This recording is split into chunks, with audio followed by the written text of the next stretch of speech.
Hi teachers, this is Ms. Stapp. I'm creating a two-part series to walk you through how you are going to help your student with the next portion of personal project, which is when they send you their personal project report and you give them feedback. I need you to understand first that you are not giving your student a grade. You are not giving them grades for strands, even if they ask you. You're not giving a grade suggestion. You are, however, giving them feedback on how they can improve their written report in order to achieve a better grade. This feedback can be in any form you like. So what I would do is take that PDF that they send to me and I would write directly on it electronically with notes that they can use and send it back to them. Do your feedback in the manner that is easiest for you and that you think will be the most accommodating for them, the easiest for them to transfer into an update for their report, if you will.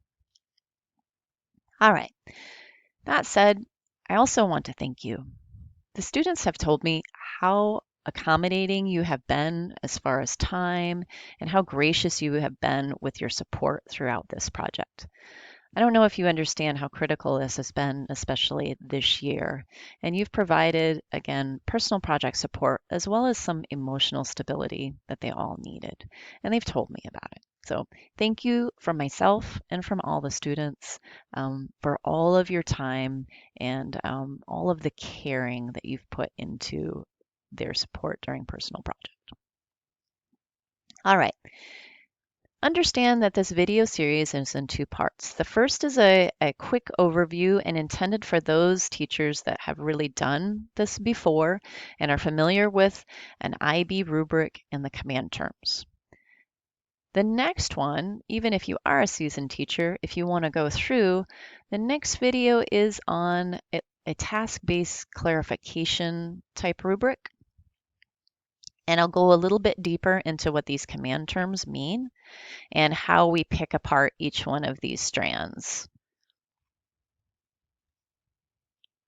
All of you have received with this video this rubric. This is the basic rubric that we use. It goes from criterion A to criterion D. And as you know in personal project, each of these criterion have three strands. Investigating, planning, taking action, and reflecting each have three strands.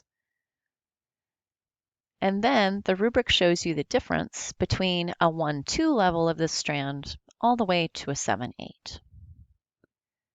The strands have command terms that show you what they should be reflecting in their report, as well as those nouns that are really important. All of those things have to show up in the report as well.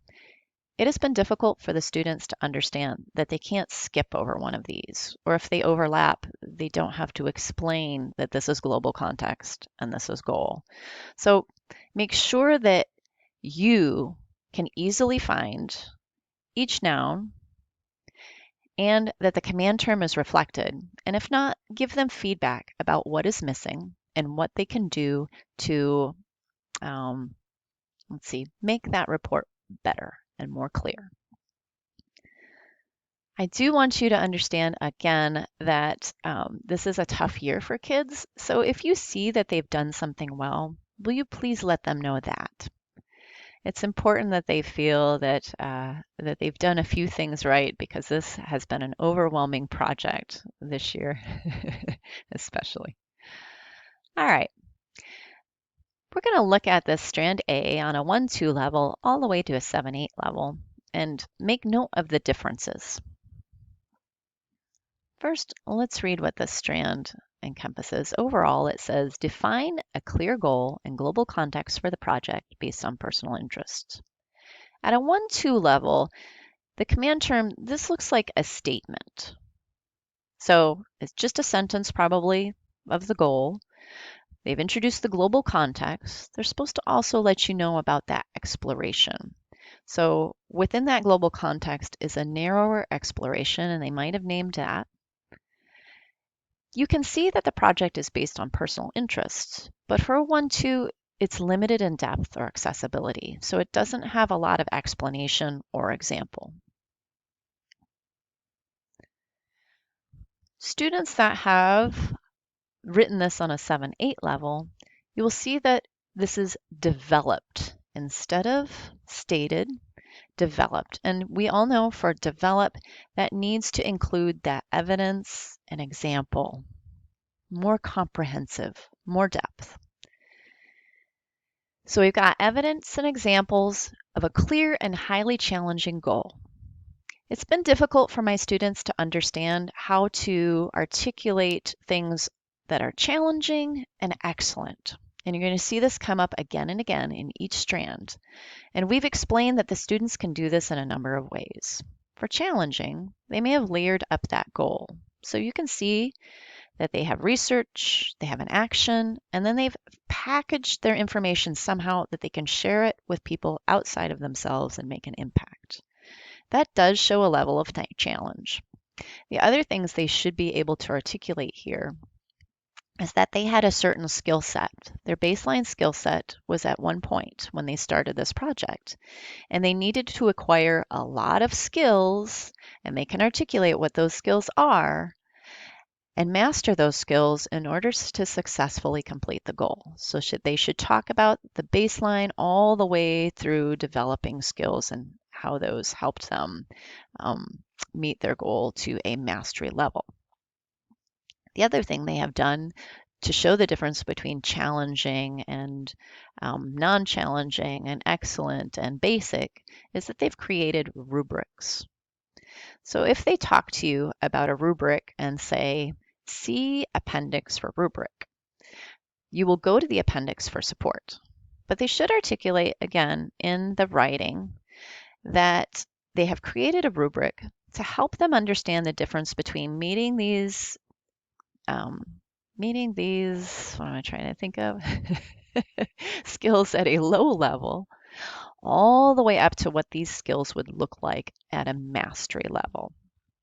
So those are the things you're going to see come up and the ways that they are writing how the difference between, again, basic and challenging or basic and excellent.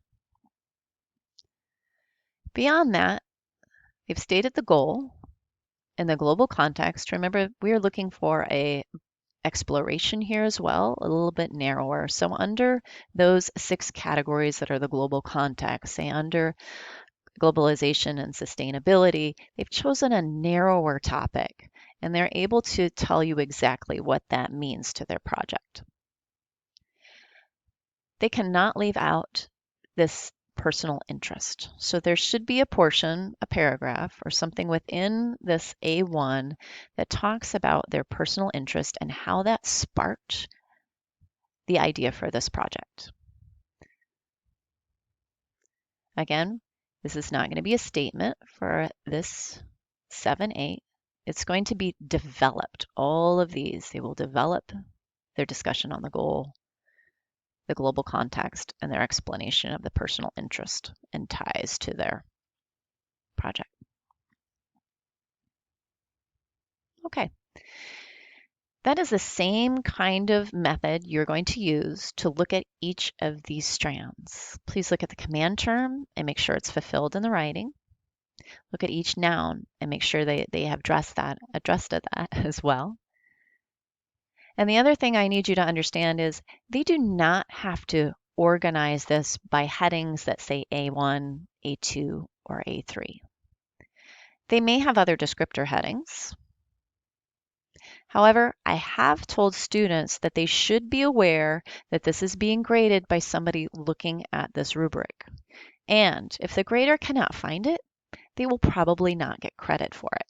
So this is something you might comment on as well, that it was difficult to find and understand where their goal was, for instance, or what their global interest was because of their organization. All right. Again, if you have already done some of this grading, you are familiar with all of these command terms and probably this rubric. Thank you for hanging in there as you listen to me go through one strand. I'll do a little bit more in the next video, but we appreciate your time and I will talk to you soon. Oh yes, email me, certainly, if you have any questions. Thank you.